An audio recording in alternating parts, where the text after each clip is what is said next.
Hi, ഞാൻ ഇവിടെ ചെയ്യുന്ന വീഡിയോ ഇല്ലേ ഇത് തമിഴ്നാട് കോവിലിൽ നടക്കുന്ന ഉത്സവമാണ്. അതായത് രണ്ട് കോവിലുകളും കൂടെ ചേർന്ന് നടത്തുന്ന ഒരു ഉത്സവമാണ്. ഇതിപ്പോ ഞങ്ങൾ താമസിക്കുന്ന വീട്ടിന്റെ അടുത്ത് തന്നെയുള്ള കോവിലാണ്. ഇവിടുന്ന് മറ്റേ കോവിൽ വരുന്നത് ഒരു 1.5 കിലോമീറ്റർ ഡിസ്റ്റൻസ് ഉണ്ടാവും. മറ്റേ കോവിൽ, ആ മറ്റേ കോവിലിൽ നിന്ന് മൃഗങ്ങളെ പൂജിച്ചിട്ട് 10-11 ദിവസം ആ മറ്റേ കോവിലിൽ മൃഗങ്ങളെ അവിടെ വെച്ച് പൂജിച്ചതിന് ശേഷം ഈ കോവിലോട്ട് കൊണ്ടുവന്നിട്ട് ഇവിടുന്ന് ബലി കൊടുക്കുന്നതാണ് ഈ ഉത്സവത്തിന്റെ പ്രത്യേകത. അതായത് അതിൽ പന്നി ഉണ്ടാവും, ആടും ഉണ്ട്, രണ്ട് മൃഗങ്ങളെയാണ്. ഇത് എന്ന് പറഞ്ഞാൽ ഈ 15 വർഷത്തിന് ശേഷമാണ് ഇപ്പൊ ഈ കോവിൽ ഉത്സവം ഇവർ കൊണ്ടാടുന്നത്. ഇത് ഒരാഴ്ച നീണ്ടു നിൽക്കുന്ന ഉത്സവമാണ് ഇവരുടെ കേട്ടോ. അങ്ങനെ മറ്റേ കോവിലിന് കൊണ്ടുവരുന്ന ഒരു സീനാണ് നിങ്ങളിപ്പോൾ ഇതിൽ കണ്ടുകൊണ്ടിരിക്കുന്നത്. മറ്റേ കോവിലിന് പൂജിച്ചതിന് ശേഷം ഓരോരോ മൃഗങ്ങളെ, ഓരോരോ പന്നിയെ, അതിൽ ആടിനെ ഞാൻ കണ്ടിട്ടില്ല, ആട് ഉണ്ടെന്ന് പറഞ്ഞിട്ട് അവിടെയുള്ള ആളുകൾ പറഞ്ഞു അവിടെ ആടുണ്ട്, അതിന്റെ മറ്റേ കോവിലിനെ ഇപ്പൊ നിങ്ങൾ കണ്ടില്ല, ആ കോവിലിന്റെ പുറകിലാണ് കെട്ടിട്ടേക്കുന്നത് പറഞ്ഞു.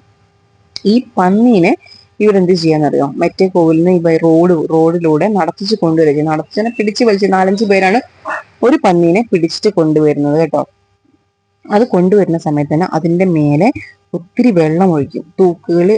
ഈ പന്നീനെ കൊണ്ടുപോകുന്ന സമയത്ത് തന്നെ അതിൽ ചെറിയ ടാങ്കർ ലോറി പോയിട്ട് അതിന്ന് വെള്ളം കുടത്തിലെടുത്തിട്ട് ഇതിന്റെ മേളിൽ അങ്ങനെ ഒഴിച്ചിട്ട് ആണ് അമ്പലത്തിൽ, അതായത് ഈ കോവിലിൽ എത്തിക്കുന്നത്. അതുവരെ ആ കോവിലിൽ എത്തിക്കുന്നത് വരെ ഇവർ ഇതിന്റെ മേളിൽ ഇങ്ങനെ വെള്ളം ഒഴിക്കും, ഇതിനെ പിടിച്ച് വലിച്ചിട്ടാണ് ഇതിനെ കൊണ്ടുവരുന്നത്.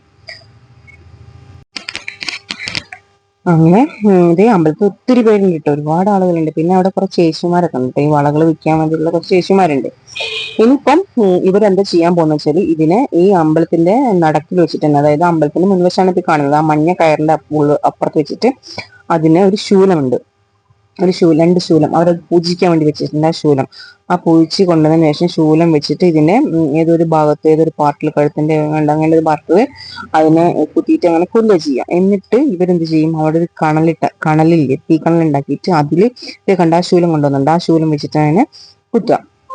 എന്നിട്ട് കണലുണ്ടാക്കിയിട്ട് ആ കണലിന്റെ മേലെ ഇതിനെ വെച്ചിട്ട് ഉരുക്കി കളയും. അതിന്റെ രോമവും അതിന്റെ പുറത്ത് സ്കിന്നില്ല, അതൊക്കെ എന്തോ ഉരുക്കി കളഞ്ഞതിന് ശേഷം ഇതിനെ മുറിച്ചിട്ട് പീസാക്കി മുറിച്ചതിന് ശേഷം അവിടെ വന്ന ആളുകൾക്ക് മുഴുവൻ അത് കൊടുക്കൂട്ടെ. അവര് അങ്ങനെ ചെയ്യുന്നത്, അവിടെ വന്ന ആളുകൾ മുഴുവൻ ഇത് മേടിച്ചുകൊണ്ട് പോകും.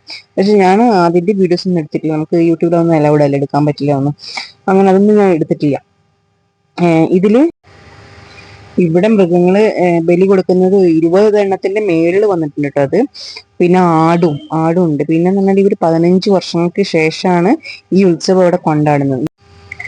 ഇവര് ബലി കൊടുത്തിട്ടുള്ള മൃഗങ്ങളില്ല, അതിന്റെ മാംസം അന്ന് തന്നെ മുഴുവൻ തീരും കേട്ടോ, ബാക്കിയൊന്നും ഉണ്ടാവില്ല. അപ്പൊ വീഡിയോസ് ഒക്കെ ഇഷ്ടപ്പെട്ടാൽ ലൈക്ക് ചെയ്യുക, സബ്സ്ക്രൈബ് ചെയ്യുക, ഷെയർ ചെയ്യുക. ടാറ്റാ.